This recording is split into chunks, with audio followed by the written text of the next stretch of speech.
Thank you so much, Senator. We have been friends for a long time and really have appreciated all of the opportunities to work with you and to really make advancements on Utah's energy and minerals economy, which is so critical to the quality of life that we have across the state. And of course, so much happens here in the Uinta Basin. And I've actually been coming to this event, I believe, for about 20 years. I've missed a couple here and there, but I'm always just so thrilled when I can be here. I know I have some slides, but they're not there yet, so I'll just keep talking.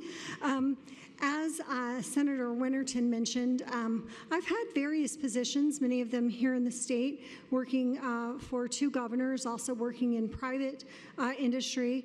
And for much of that time, I also had the opportunity to work with Idaho National Laboratory, who really leads the charge of providing important innovations that help bring new technologies to market that allow us to continue to be better and to do better at everything that we are up to. So I see that there's a little thing for me to push. Oh, good, look at that. This is great technology. So, all righty, we're on a roll now. So my title at Idaho National Laboratory is Regional Engagement Lead. I am focused here in Utah. I actually live in Utah, and as I mentioned, I just love coming out here. I love what role rural Utah plays in everything that we enjoy across the state. And in my new role at Idaho National Laboratory, I get to keep building partnerships and building the capacity for us to move with velocity to accomplish the things that we need to do to realize important results for our energy systems, as you've already heard about today and that you'll, I'm sure, continue to hear more about. So I did want to talk just a little bit about who the lab is and what we are up to. Now, I know that I'm supposed to be able to move this forward, but I know somebody else had a problem with it earlier. So does anyone want to tell me what button to push? No? Green button. All right. Let's see if we can get there. No, it's not. I'm touching the screen. It's not working. I have help coming. Thank you. Oh, that. Okay, thank you. I have to use the right device. This one. Okay, great. Thank you. Okay, all right. Now, without further ado, and now for the excitement, I am going to tell you a little bit about who Idaho National Laboratory is. Even though we've been around for 76 years and we're right in Utah's backyard in southeast Utah, you may not be super familiar with who we are. And then one of my colleagues is going to come up and visit with you, but I don't want to give anything away yet because he's pretty impressive. So the Idaho Lab, as I mentioned, National Laboratory, has been around for 76 years. Our history really is in nuclear energy. We were called the National Reactor Testing Station, and really our role was to drive nuclear innovation in the U.S. around peacetime uses of nuclear. So really focused on the positive opportunities for nuclear energy and the use of nuclear power. Many firsts have happened at Idaho National Laboratory, INL. First nuclear power plant in the world, not in the U.S., but at the world level, happened at Idaho National Laboratory. One of the reactors that we built over our 76-year history, we've built 52 test reactors, but one of those reactors, the Borax-3, actually, for a very short period of time, I think one night at about midnight for about 2 hours, powered a whole entire city in the U.S. With nuclear power. It was not a big city, but it was a very important accomplishment to demonstrate that, in fact, that we could do that. The first submarine reactor was actually tested, so really you see the emergence of the nuclear navy coming out of Idaho National Laboratory and the training of all of the operators necessary to do that. We also worked on mobile reactors, and we're back to that, which is really interesting, and I want to mention that because as I go through, you'll see that history really has an opportunity to create things for us that we can use later to our benefit, and we can continue to innovate. Now, I want to talk about some of the other things that the lab does too, because even though we have this incredibly profound history in nuclear energy, we really have a vision that is all-encompassing about what we need to be up to in the space of energy. You've heard, of course, about the great leadership here in Utah, certainly here in the basin, across the state with the governor. INL really has been an important part of realizing a vision around energy for a long time, because what we want to do, and I think this sums up really who we are quite nicely, is we want to change the world's energy future and secure our nation's critical infrastructure. So with that in mind, there are a variety of things that we do, and we need space to do it. The lab and the site where we do much of our testing is actually pretty large, 890 square miles. So it's quite a large site that we have. We have kind of, I guess you'd call them labs and offices, if you will, in Idaho Falls. And then if you want to start heading out to our site to see where we have 4 test reactors active today, along with a number of the other things that we do at the lab, it's typically about a 45-minute drive. Keep in mind that 890 square miles is about 2/3 the size of Rhode Island, so it's big. So what are some of the things that we do at the lab? I've mentioned the nuclear science and technology. We also do testing around different materials and fuel types. And we look at how energy systems can become integrated. What are the things that we can do to optimize an energy system?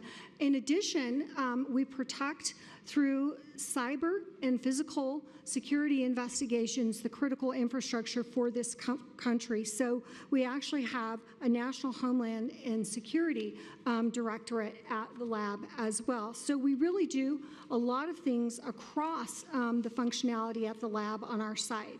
And this next slide is just a demonstration of some of those things that we do. Again, you see nuclear there. Nuclear today, just for your awareness, is fission. It's not fusion, but it doesn't mean that we're ignoring fusion. So we actually are on our site. We have one location where we're looking at fusion. We work in space and defense. We provide parts for the Abrams tank.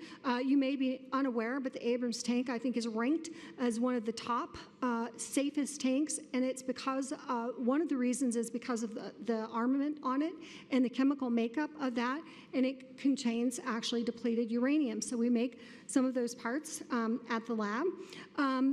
We have a very, I think, robust AI engagement, and AI can actually be used. It's not just energy driving AI. AI can be used to help us drive and realize efficiencies across our energy systems. And I also want to mention that within all of this, we need critical materials and critical minerals, which we're going to hear more about in just a minute, in order to do all of this. So we've been very, I think, successful at the lab at driving innovation, at driving demonstrations, and really maintaining our nuclear fleet. One thing that has not happened is we haven't really built many nuclear plants in this country for a very long time. From about 1970 to 1990 is when most of the reactors in the U.S. Were built. In the 80s, there was actually a decline in the construction of nuclear plants for a variety of reasons that I won't get into. But we're absolutely seeing a resurgence now. And INL is an important part of that. But I mention this to say that there are many things that had to happen along this 50-year horizon where we haven't really been building nuclear facilities. We needed to continue to operate those facilities to make sure that we had fuels that could support those, that they were all safe. In fact, the safety protocols for all of the reactors that are built today really came out of INL and the mini test reactors that we had on the site. We also continued, though, to drive innovations because we recognized that there is a future for nuclear. We have scientists that are committed to that. So what are the materials that we're going to need for the future? What are the type of advanced reactors that we can see come online, and continue to do modeling, simulation, and testing, and working with a variety of partners to get us to where we are today. And if you can pick up a newspaper on a single day or read something online, the news online, and not hear about nuclear, it's pretty unusual because that is what is happening today. We've seen executive orders coming out of the president's office around accelerating that pathway. In fact, as I mentioned, we've had 52 reactors at the site. We've got 4 today. We haven't built one in 50 years. Our next reactor is slated to come online now in July of 2026.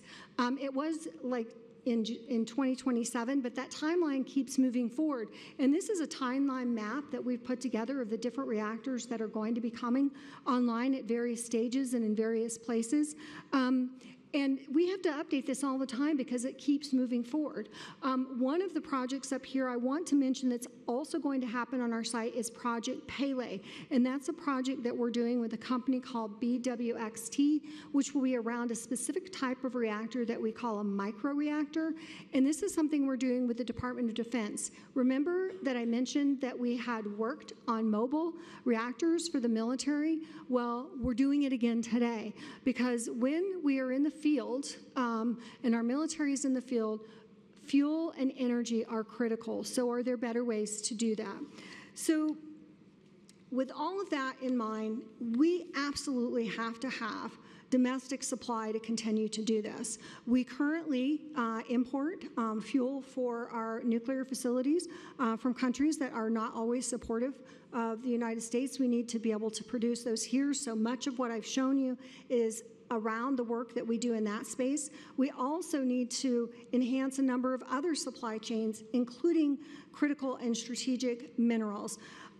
So we do want to talk to you a little bit about that, and I'm going to introduce my colleague who is brilliant here. I just want to note quickly that we are up to a lot of things in Utah. We want to work with partners here and continue to grow the many partnerships that we've developed over a number of years. I mentioned I've worked with the lab in different capacities for, I think, at least 20 years now. We're heavily engaged here in the state. We want to work with you and continue to build those partnerships. So without further ado, though, I do want to introduce a true rock star. And he, besides being really phenomenal as a person, he is the chief geologist for Idaho National Laboratory. He really specializes in, for example, geologic hydrogen and geothermal, and something that you're also hearing a lot about today, which is critical minerals that are going to be vital to us realizing that energy future that we all want and need. So Dr. Travis McLean is here to talk to us about critical minerals, materials, and everything else that a rock star, a true rock star, is up to.